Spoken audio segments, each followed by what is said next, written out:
Folks, I'm speaking to people who have major regrets in buying their condo. Let's talk about that and then the latest home prices and insights for condos across the GTA for week ending January 31st, 2024. Lots of you have recently subscribed. Thank you for that. Those of you that enjoy the show, come back every single week and yet not subscribed, do me a favor, consider subscribing. So, major condo regrets.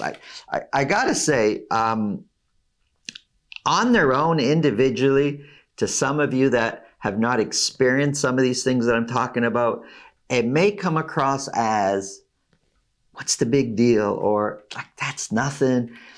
But if you experience what I'm talking about, some of these regrets every single day, for some of these condo owners, it drives them so crazy that they're prepared to sell and get out of that building. Here are some of the calls that I've had recently, and it's a revolving pattern. Every year, from time to time, I get these calls. One recent seller sold her condo because she waited 10 to 15 minutes every single morning waiting for the elevator, or in the evening when she comes home from work for the elevator. So rush hour AM, rush hour PM, 10 to 15 minutes waiting for the elevator. You may think, what's the big deal? Well, if it's something that you're experiencing every day, it'll drive you crazy also. And for some, like I said, drives you enough crazy to want to sell and get out of that building. And if you're thinking, no problem, what's the big deal? You wait, you flip on your phone, you check your social media while you're waiting in the hallway. It's not like that. Imagine you pull out of your driveway, you get to the stop sign, and you're waiting. Or worse, you can't get out of your driveway, out of your car. You know, you got your freehold house and you want to get out. You imagine waiting there 15 minutes before you can get onto the road. It'll drive you crazy too. How can that be prevented?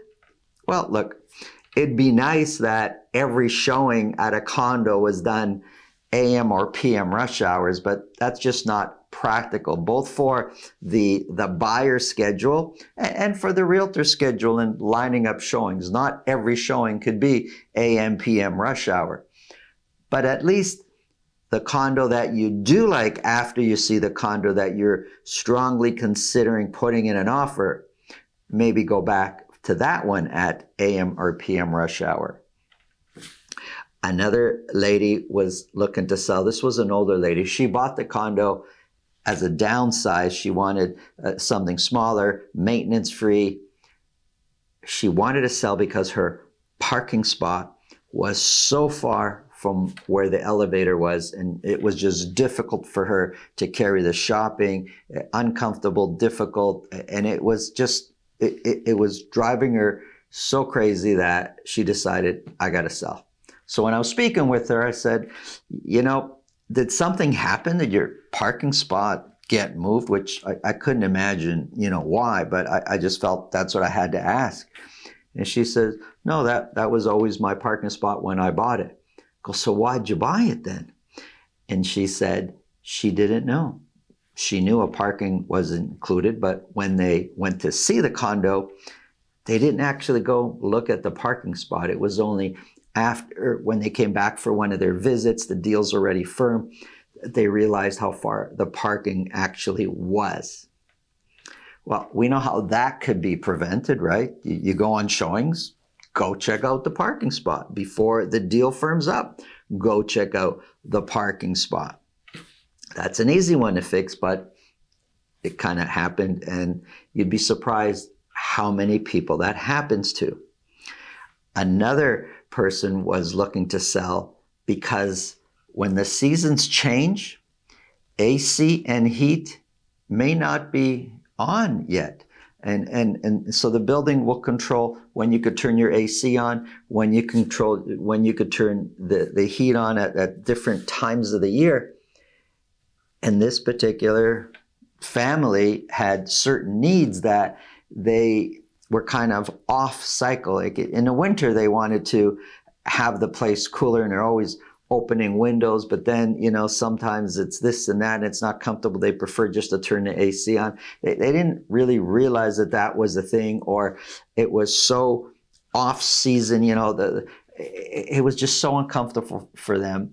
But these are things you kind of got to either know or ask, or if you have certain needs, you kind of got to make sure it's okay. Why do these things happen? Well, I know with some of them it was the inexperience of the realtor. And it just kind of fits into, who's buying these condos. There's a lot of condo buyers that are first-time home buyers. Their way into the real estate market is to buy a condo. That's lowest, affordability point. And so that's what they do. They buy a condo. A lot of people know realtors. They have family, friends. Well, if you're a young person, one of your friends is a good chance they're a realtor. I mean, there's 76,000 realtors around. So you probably know somebody who's a realtor. And if you're young, and that chances are the other realtor's young and they're inexperienced. And there's nothing wrong with the realtor being inexperienced. It's when the realtor who's inexperienced really acts like they know everything. I recently had a conversation with what I knew was a young, inexperienced realtor, just the way our conversation was going. And I was asking about a particular condo that he had listed. And in conversation, he started to struggle a little bit. And he didn't know the answer. And he said, Santo, hold on a minute. Do you mind if I three-way call in my team leader? I know he's going to have the answers. I just want to make sure that I don't say something wrong and mislead you. And I thought, wow, he's inexperienced. He's learning the trade, but he's smart enough to know what he doesn't know, and is smart enough and professional enough to still act in the best interest of this client by patching in his team leader who knew the answers to whatever I was asking. And why would I say no to that? I said, of course. And I thought, this kid is gonna go places. He's smart. He's professional. And there's nothing wrong with that. The realtor doesn't need to have all the answers, but they don't need to always feel that they have to have the answers. You can go out and get the right answers. So could it be the realtor's inexperience? Of course it can be. Could it be that just things weren't done right initially in the purchase? Of course it can be. And on their own, again, I'll repeat, some of these issues, maybe to a lot of you out there, it's not a big deal. But if you're experiencing this every single day, that's condo life. And it'll drive you insane. And again, for some people, it's enough to want to sell their condo, and they wish they knew that before they bought it. If you think this video can help somebody please pass it along. If you get value in what we're talking about, subscribe. If you want to speak with me about your real estate situation, selling, buying, up here there's a link to my calendar. In the description, or below this video in the description, there's a link to my calendar. Click on that, book a time that's convenient for you, and we'll talk about whatever's on your mind. Now, let's get into the numbers.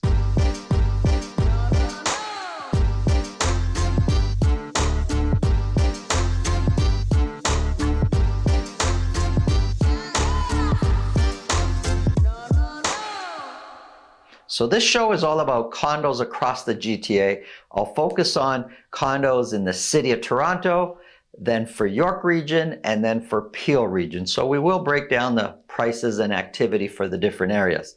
But first, let's have a quick look here. This is just for the city of Toronto. Now, it does have condos, semis and towns for Toronto, detached for Toronto. And the reason I've got this chart on the board is just to show you for week ending January 31st, the difference between the average condo price, which is $680,000, and this is sold condos, the average sold price, and the average sold of a detached property for the same week ending January 31st, 2024. For detached, it's $1,695,000.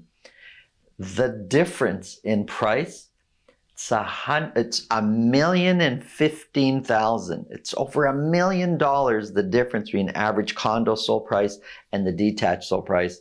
And the real reason I'm bringing this up is it's not so easy to leave the condo and go into a detached property. It's just not that easy because of that price gap difference. A lot of people just say, I'm going to sell my condo, buy a detached, or why don't you sell your condo and buy a detached if you need more space? It's not that easy. So here are condos. This is really what we're talking about today. Peel region condos, York region and Toronto region condos, in the city of Toronto condos, they're the same average sold price this week. Usually it's Toronto, York, Peel, and York is normally has a lower average selling price than the Toronto condos. Not this week. For week ending January 31st, Toronto, City of Toronto and York region have the same average sold price of $680,000, but Peel is down here about $100,000 less at $575,000. Let's start off with the City of Toronto. So for week ending January 31st, these are weekly numbers broken down. Well, we've got the whole year on the board here. For week ending January 31st, 199 condo apartments were sold. 13 of those were at $1 million or more. Sales, you could see increasing as each week goes by. We do expect sales, just seasonal. We saw it last year, sales going up. We see it every year, sales going up at this time of the year. It's seasonal. 199 were sold. Average sold price came down a bit from the previous week, $680,000. So since the new year, it's kind of tough to spot a trend with prices. It either looks like it's pretty flat. It's tough to see what's going on with condos. So we're going to get into the other charts to see if we can spot a trend. But $680,000 is 5% lower than where the average sold price was a year ago. The median price is $620,000, which is 4% lower than where the median price was a year ago. Now the dotted line, that's a 4-week moving average. And for median price, it kind of looks like prices are generally flat. For average sold price, if you look at the dotted line, kind of gives the impression the prices are coming down. My only thing with that right now at this time of the year is when we look at a 4-week moving average, it takes into account some of the things that happen over the Christmas holiday because it spans 4 weeks. And it can kind of skew those numbers a bit. So that's why I'm kind of, unless it's obvious what's happening, it's really tough until we get another few weeks to really see the trend that we're on, because that way we're only dealing with data that's happening now in the new year versus over the holiday period. We said sales, we can see that they're increasing. Of the 199 that sold, 24%, almost a quarter sold at list price or more. Listings, we would expect listings to be increasing, but they're not. They've been going down over the last few weeks. They bounced up a little bit more this week, but there's no real major increase in the amount of condo listings being put on the market. And so sales, we saw, is increasing, is getting higher. Listings, the same or lower. Active listings, the amount of properties available for sale, that's dropping. So sales is going up. The amount of properties available for sales is coming down. Months of inventory, as a result, is trending down. We're now at 3.1 months of inventory. So with sales coming down, with months of inventory coming down, the market getting a little bit tighter, less properties to choose from overall. Prices, we said it's kind of hard to see, but if we just focus on the last few weeks, prices may be trending up. They don't always trend up on an exact week basis every single week, but maybe overall, that's the pattern we're going to see. And the reason I can say that is because I'm seeing months of inventory come down. And as months of inventory comes down, it's just a matter of time that prices will start trending up. If this is the pattern we stay on. I can't speak for the future, but I'm telling you what's happening right now. Here's condos for all the city. Sorry, the previous was for all Toronto. This map breaks condos down for 9 different parts of the city of Toronto. And we said all of Toronto's 3.1 months of inventory. There's some neighborhoods outperforming that. Scarborough is at 1.7 months of inventory for condos, so that's quite competitive. You could even say is a seller's market, because 1.7 is definitely in the seller's market category. 1.7 is competitive. Willowdale, so uptown up here, 2.3 months of inventory. Hyde Park, Parkdale, 2.3 months of inventory. And then you have other areas that are much higher than 3.1. We've got downtown Toronto where the lion's share of condos are bought and sold. 50 condos were sold out of almost 200. So that's a quarter of all condos were sold right in downtown Toronto. Months of inventory sitting at 4.5 months of inventory. That is down from the previous week, but still pretty much a balanced market. Active listings, the amount of condos available for sale. When we take a snapshot, I said slapshot, I like hockey. You take a snapshot of months, how many condos are available for sale right midnight, January 31st, at the end of the week period we're looking at. 966 condos were available for sale, but we're only buying 50 a week. So months of inventory, still quite high, very much a balanced market in downtown. And that'll be, different experience depending which city or which part of the city you're looking to buy in. But condos, the building makes a difference. We could be talking about, there's such a ton of condos available in downtown Toronto, but then you go to a building and condos just, one gets listed, boom, it's sold right away, more expensive than what the last condo sold for. And it's just a very popular building. And so each building is kind of its own market. So you got to really kind of watch and really work with somebody who can help you navigate what's going on with condos, the market in that building. Let's look at York Region condos. Sales, just like the city of Toronto, sales are increasing, although the volume is way different. For York Region, 44 condos were sold. 2 of those were at $1 million or more. Average sold price, $680,000. And that kind of seems pretty clear. It is increasing over the last few weeks. Compared to last year, $680 is 4% lower than where the average sold price was a year ago. The median price is 7% higher than where we were a year ago. Median price, $681, just a bit higher than what the average sold price is. 44 were sold, a quarter, 25% sold at list price or more. Listings, what's going on? I put a big what there. Like, listings are coming down. It's not at all what we expect. It's not like, this is the wrong time of the year usually for listings that come down. We expect more. That's not what's happening. Let's see how long that lasts. Months of inventory coming down, which helps explain why prices are going up. Here's for Peel Region condos. 33 condos were sold. None of those were at $1 million or more. Average sold price is $575,000. $575,000 is 3% lower than where we were a year ago at this time. The median price is 1% higher than where we were a year ago at this time. 33 were sold, a third of them. So 11 sold at list price or more. And listings, pretty flat. They went down, now they're up a little bit, but really pretty much in line to where they've been, just 1 or 2 or 3 or 4 more or less each week. So we're not seeing any listings of condos really increase in Peel Region either.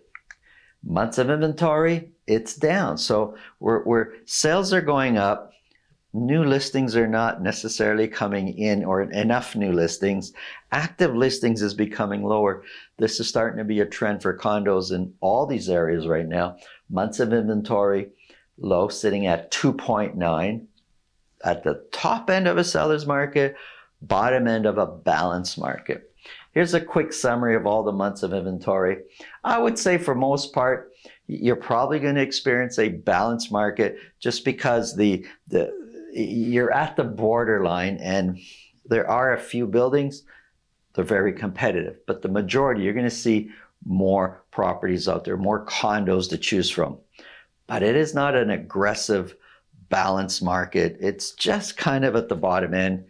You're not too many places going to experience a buyer's market, but you might see a seller's market creeping in there also. Condos, really tricky to analyze right now. Everybody seems to be, sellers, buyers seem to be finding their footing. Who you hire matters. It's so important to work with somebody that can help you navigate this so you can make good decisions for you and your family. Thanks for watching. Have a great day.